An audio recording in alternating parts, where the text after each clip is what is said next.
Eu quero registrar aqui a presença do senhor Fabrício Souza, que é presidente da União Nacional dos Estudantes do Brasil, e o senhor Isaías Lobão Pereira Júnior, que representa o Instituto Liberal do Centro-Oeste. Bem, como requerente aqui, juntamente com outros deputados aqui da audiência, eu vou dar uma palavra inicial, em seguida passarei para os proponentes, em seguida para os deputados inscritos, né, como é aqui a liturgia da casa, e por deferência aqui, se também aqui a professora Nara, desculpe. Bem, primeiro, acredito que o objetivo do projeto de lei está sendo atingido, que é justamente discutir se existe ou não existe doutrina ideológica em sala de aula e, consequentemente, o assédio. Aliás, foi objeto de uma discussão que tivemos aqui por ocasião da aprovação do requerimento na Comissão da Educação.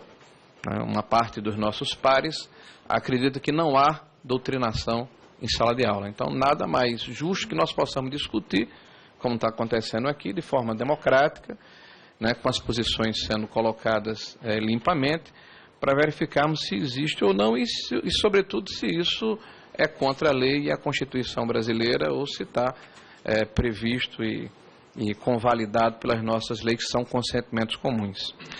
Para não sair do tema, eu também fiz aqui alguma coisa por escrito, que poderia passar por ali, mas eu prefiro até que não faça, porque tem algumas imagens, para não perder tempo. Então, peço que coloque também para mim os 15 minutos, para que a gente não tenha aqui uma deferência maior do que os demais. Bem, os dois maiores problemas do ensino brasileiro, sem dúvida nenhuma, são baixo desempenho escolar, em nível de língua portuguesa e matemática, aí estão os testes de proficiência nacionais e internacionais que mostram isso, e, na nossa opinião, a invasão política e ideológica na sala de aula e nos livros didáticos, a prática do assédio ideológico. O baixo desempenho escolar, mais de 22% dos estudantes brasileiros no terceiro ano do ensino fundamental não leem, 56% apresentam sérias deficiências de alfabetização, 11% localizam no nível adequado, apenas 11% têm uma leitura adequada no terceiro ano de ensino fundamental. 12% dos estudantes não conseguem escrever. Somente 10% obtiveram desempenho adequado na competência da escrita. E até o nível 3, o desempenho considerado muito insuficiente, e localizam-se 34% dos estudantes brasileiros no terceiro ano do ensino fundamental, dados do MEC divulgados nos últimos 30 ou 40 dias. O baixo desempenho escolar, o país tem 50% de suas crianças no quinto ano do ensino fundamental em situação de analfabetismo, ou seja, metade das nossas crianças, 60% dessas crianças sem dominar as 4 operações matemáticas. E no caso das universidades, o Instituto Paulo Montenegro publicou em 2012 que 38% dos alunos das universidades brasileiras não dominam habilidades básicas de leitura e escrita. É uma tragédia nacional. O nosso projeto de lei, que tipifica o crime de assédio ideológico, expõe basicamente o seguinte, que expor o estudante do ensino básico a constrangimento, condicionando o aprendiz a adotar determinado posicionamento político, partidário, ideológico, ou constrangê-lo por adotar posicionamento diverso do seu, independente de quem seja o agente, implicará em pena. O indivíduo em formação não possui, afirmação nossa, maturidade intelectual para fazer juízo de valor acerca de posicionamentos que lhe são apresentados, aproveitamento da situação de vulnerabilidade para impor ideologias. Então, o doutrinador goza da inteira confiança do aluno e de sua família para transmitir conhecimento e não ideologias pessoais e partidárias, que é justamente o que se fala aqui de extrapolar a liberdade da cátedra. Há um programa de ensino a ser seguido. A sala de aula não aceita a mera livre expressão. Não é palanque. Não é o parlamento ou órgão de imprensa.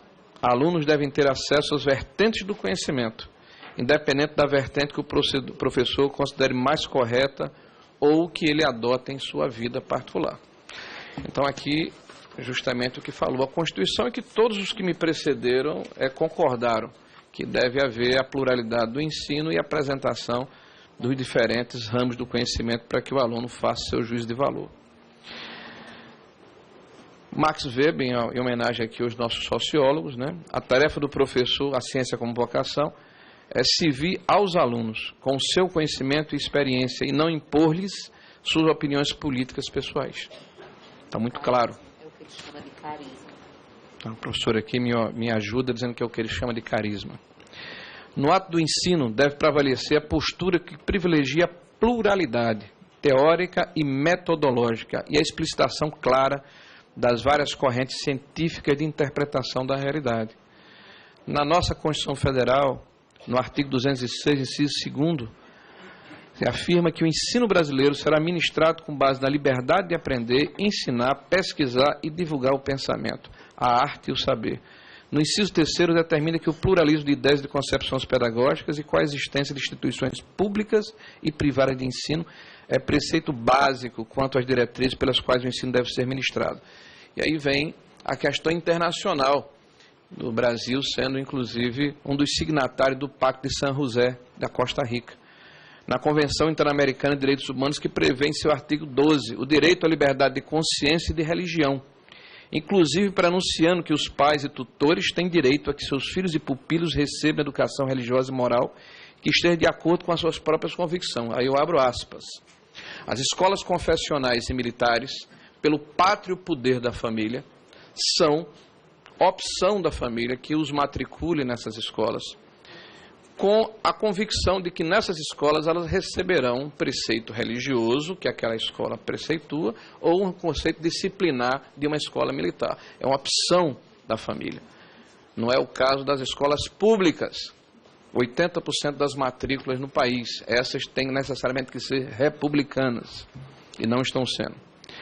Há inúmeros casos de crianças e jovens que são doutrinados com argumentos falhos, dados inventados e omissões propositais, com o único objetivo de regimentar indivíduos para compor movimentos de apoio a ideologias, doutrinas e interesses políticos. Doutrinadores não são professores, eles não ensinam, apenas formam massa de manobra política, de forma reiterada. Eu trouxe aqui uma série de livros didáticos, né, que de forma factual mostram a nossa afirmação, mas eu não vou exibi-los agora, até por economia de tempo, né, e até porque vários fatos já foram colocados. Mas aqui estão livros de filosofia, de história, de geografia, de autores conceituados, estão aqui à disposição, que mostram uma visão unilateral da história, da ideologia, enfim, da constituição de família, etc, etc, etc. A prática da doutrinação ideológica é o totalitarismo. Calar a pluralidade, a dúvida saudável e substituir a linguagem, criando um ambiente onde proliferam mitos, inversões, clichês, destruição de reputações e conflitos forjados nas salas de aulas e nos meios de educação, é tentar destruir a coesão social e as tradições da sociedade. Abro aspas. Tudo que os nossos debatedores disseram, eu concordo. Todos eles são aqui unânimes em colocar a necessidade da pluralidade. O ponto não é esse. O ponto é que os livros didáticos, vários, e o que acontece em sala de aula, não observam a pluralidade. Colocam pontos de vista absolutamente passionais em relação à história. Esse é o ponto. Partidos autoritários tentam repetidamente calar a imprensa, dominar o sistema de ensino, estabelecer a voz única, enfim, a hegemonia cultural decantada por Antônio Gramsci. Não por acaso, abro parênteses, coloquei no nosso projeto de lei documentos internos do Partido dos Trabalhadores, que prevê justamente a questão da hegemonia cultural. Ora, isso é uma agressão à Constituição. A pluralidade é um princípio da nossa Constituição, né? A liberdade de expressão, né? O pátrio poder, as opções, as escolhas. E o Gramsci, e aí abro parênteses novamente em questão da doutrinação, ele, na verdade, ele repete de uma forma mais, eu diria, mais apurada, o que colocou Marx e Engels no final do século XIX. Eu vou rapidamente passar para os senhores aqui o livro de Marx e Engels, que fala sobre a origem da família, da propriedade e do Estado, né? Onde ele conceitua a família burguesa, né, como o gênese do capitalismo. E aí, mais adiante, vem o Marcuse, né, que é da escola de Frankfurt, a nova escola da esquerda, que escreve Eros e Civilização, né, da história da sexualidade, da história da loucura, da microfísica e do poder, né, que vai mais adiante, né, e defende. Marcuse já vai defendendo aí o sexo na revolução. Tanto é assim que os movimentos sexistas que aconteceram nos Estados Unidos na década de 60 e 70 são frutos dessa nova esquerda. Então nós estamos falando sim de doutrinação e ideologia na sala de aula, né? E na destruição, inclusive, do conceito de família, na apresentação como gênese do capitalismo, na apresentação de uma forma absolutamente passional da história, como se o capitalismo fosse danoso e o socialismo e o comunismo fossem maravilhosos, né? Glamoriza uma situação e demoniza a outra, de uma forma absolutamente unilateral. A hegemonia política significa que a voz do partido deve ser ecoada em todos os corações e mentes e se torne o próprio senso comum, repetição das palavras de ordem que emburrecem e que cesseiam o debate. A prática do condicionamento intelectual é mais preocupante quando se verifica que é reiteradamente chancelada pelo partido que está no poder. Uma clara utilização dos instrumentos educacionais para a promoção de um projeto de poder. E aí, outro parêntese, da mesma forma que a ditadura militar trabalhou o SPB Moral e Cívica para difundir valores da ditadura, agora nós vemos a mesma prática no partido que está no poder dominante, querendo colocar a sua doutrina como hegemônica e senso comum. E qual é a consequência desse assédio ideológico? Impede que o aluno tenha a possibilidade de acessar o conhecimento universal, plural, científico, embasado em dados concretos e reais. Justamente o que defenderam aqui os nossos debatedores, talvez com um viés diferente, né? Então nós estamos de acordo que é necessária a pluralidade e não a passionalidade ou o clichê. Obriga o aluno a adotar posicionamentos baseados em falsas impressões e simplificações grosseiras, impedindo o pleno desenvolvimento intelectual dos estudantes. Por exemplo, o MST é um movimento que defende o campo, que defende o trabalhador.